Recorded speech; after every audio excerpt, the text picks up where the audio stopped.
Hello students, आज हम देखेंगे that why beta blockers should be avoided in diabetic patients, या हम इसे कह सकते हैं why beta blockers are not recommended in patients receiving insulin therapy. साथ ही हम देखेंगे कि which beta blockers should be preferred in diabetic patients if necessary. तो देखते हैं, here is a hypothetical situation कि एक डायबिटिक पेशेंट है कमल, 65 ईयर एज के, और उनका डायबिटीज का ट्रीटमेंट चल रहा है 10 ईयर्स से। नाउ उनका जो ब्लड शुगर है वो ट्रीटमेंट के लिए इंसुलिन लेते हैं, जिसको कि वो सबक्यूटेनियसली यूज करते हैं, साथ ही ओरल एंटी डायबिटिक ड्रग भी वो ले रहे हैं। नाउ अब क्या हो अगर वो अपना खाना लेना भूल जाए, forget his meal after insulin, और have taken large dose of the insulin or oral anti-diabetic drugs, then there are chances of the hypoglycemia, या फिर वो सीवियर एक्सरसाइज कर लें। तो ये सारी कंडीशंस हैं जिनमें उनको हाइपोग्लाइसीमिया के चांस हो सकते हैं। Now what is hypoglycaemia? As you very well know that if plasma blood glucose level is less than 70 milligram per decilitre, तो हम उसे कहेंगे उस कंडीशन को hypoglycaemia. And as you know that hypoglycaemia is a emergency situation, और जब emergency situation होती है तो क्या होता है? Sympathetic stimulation. तो जब सिंपैथेटिक स्टिम्युलेशन होता है तो उसका पूरा फोकस होता है कि जो हाइपोग्लाइसीमिया वाली कंडीशन हुई है इसको ओवरकम किया जाए। सो हमारी बॉडी क्या करती है? वार्निंग सिम्टम्स प्रोड्यूस करती है। वार्निंग सिम्टम्स जैसे कि palpitations, tachycardia, tremors and sweating. तो पाल्पिटेशन हमें पता है बीटा 1 रिसेप्टर्स के थ्रू मीडिएटेड होते हैं, टेकिकार्डिया भी बीटा 1 रिसेप्टर्स के थ्रू मीडिएटेड होता है, वहीं ट्रेमर्स जो हैं वो बीटा 2 के थ्रू मीडिएटेड होते हैं, and sweating are mediated by M3 receptors.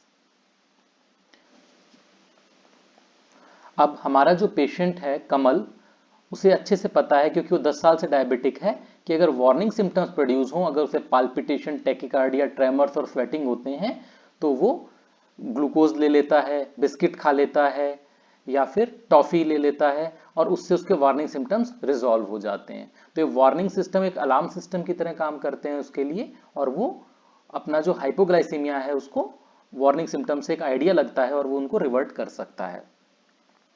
वहीं हमारी जो बॉडी है वो भी रिवर्सिंग ऑफ हाइपोग्लाइसीमिया के लिए काम करती है। हमारी बॉडी के अंदर क्या होता है? Glycogenolysis and gluconeogenesis. तो जो हेपेटिक ग्लाइकोजिनोलाइसिस और ग्लूकोनियोजेनेसिस होता है वो बीटा 2 रिसेप्टर मीडिएटेड होता है, और वो भी जैसे ही सिंपैथेटिक स्टिमुलेशन बढ़ता है तो वो इंक्रीज हो जाता है और हमारी बॉडी में रिवर्सिंग ऑफ हाइपोग्लाइसीमिया की प्रोसेस शुरू हो जाती है। और इस तरह से हमारी बॉडी हाइपोग्लाइसीमिया के against sympathetic stimulation, sympathetic system को स्टिमुलेट करके ओवरकम करने की कोशिश करती है। अब क्या हो अगर कमल प्रोपेनोलॉल, जो कि एक नॉन सेलेक्टिव बीटा ब्लॉकर है प्रोटोटाइप, अगर उसे ले ले, अगर ऐसा होगा तो वार्निंग सिम्टम्स के अंदर क्या उसे पाल्पिटेशन होंगे?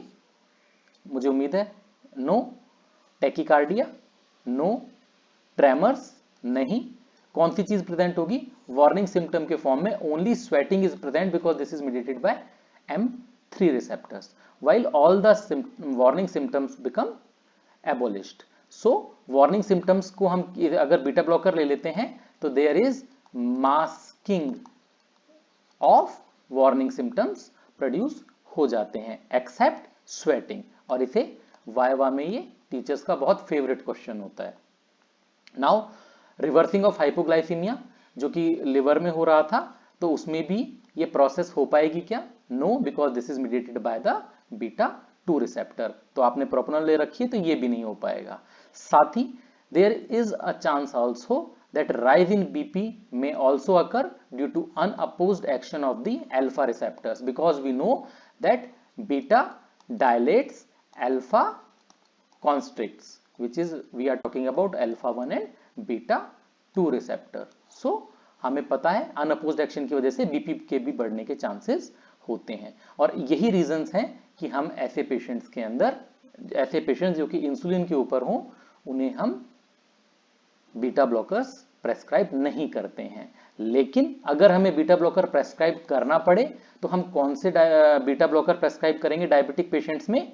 तो आंसर इज बीटा 1 सेलेक्टिव और कार्डियो सेलेक्टिव बीटा ब्लॉकर्स, जिनके बारे में हमने पिछले वीडियो में बात करी है। दिल यानी beta 1 selective beta 1 blocker and BAEMAN। सो हम बीटा 1 या cardio selective beta blockers use करते हैं। ऑल्दो टेकिकार्डिया और पाल्पिटेशन तो वो भी ब्लॉक करेंगे, लेकिन स्वेटिंग, ट्रेमर्स और रिवर्सल ऑफ हाइपोग्लाइसीमिया प्रेजेंट रहेगा एटलीस्ट पेशेंट के अंदर। सो होप आपको ये चीज समझ में आई होगी। Thank you.